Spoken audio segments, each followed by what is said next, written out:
தெய்வம் என்பது யார்? நமக்கு முன்பு வாழ்ந்தவர்கள்லாம் தெய்வமா?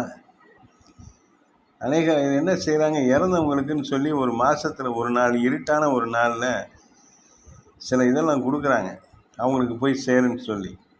உண்மையிலே போய் சேருமா? பாருங்கள், சாப்பாடு 1 கிலோமீட்டரில் இருக்குது, ஹோட்டலில் எல்லாம் வீட்டில் இருக்குது.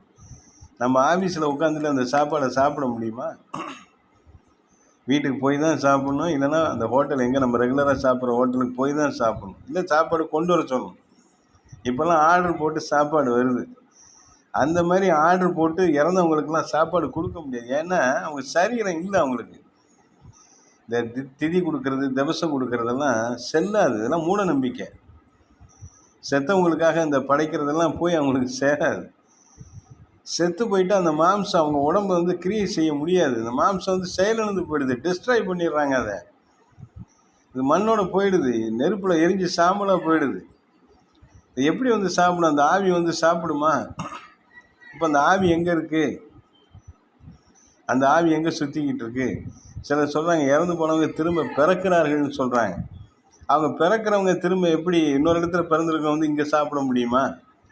அவங்க பிறந்துட்டு அவங்க வாழ்ந்துக்கிட்டு இருக்காங்கன்னு தானே அர்த்தம். அவங்களுக்காக நீங்கள் ஏன் வந்து அதெல்லாம் செய்யணும்? எல்லாமே முரண்பாடான கொள்கைகள். இந்த முரண்பாடான கொள்கைகளை நம்பிக்கொண்டு இந்த முரண்பாடான கொள்கைகளுக்காக தங்கள் வாழ்க்கையை அழித்து கொடுக்குற மக்கள் மத்தியிலே இயேசு கிறிஸ்து சொல்கிறார், நானே வழியும் சத்தியமும் ஜீவனுமாய் இருக்கிறேன். உடைய மூட நம்பிக்கைகளை, முட்டாள்தனமான கொள்கைகளை விட்டு மனம் திரும்பி நித்திய ஜீவனுக்கு ஏதுவாக நீ பிரயாசப்படு. நித்தியமாக என்றும் வாழ்வதற்கு நீ பிரயாசப்படு. திதி கொடுப்பதல்ல, திவசம் கொடுப்பதல்ல. இறந்து போன மனிதர்கள் இறப்பதற்கு முன்பதாகவே அவர்களுக்கு நித்திய ஜீவனை குறித்ததான சுவிசேஷத்தை நீங்கள் சொல்ல வேண்டும். அதான் உங்கள் கடமை. நித்திய ஜீவன் தருகிற இயேசு கிறிஸ்துவையே நீங்கள் அறிக்கை செய்ய வேண்டும். மரணத்துக்கு நேராக கடந்து செல்கிற மக்களுக்கு இந்த சுவிசேஷம் அறிப்பது உன்னதமான பணி.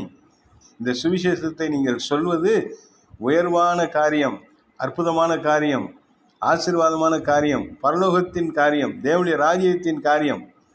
இந்த அருமையான சத்தியத்தை சொல்லுகிற உங்களுக்கு கர்த்தர் பாக்கியமான நன்மைகளை தருவார், ஆசீர்வாதமான வாழ்க்கையை தருவார்.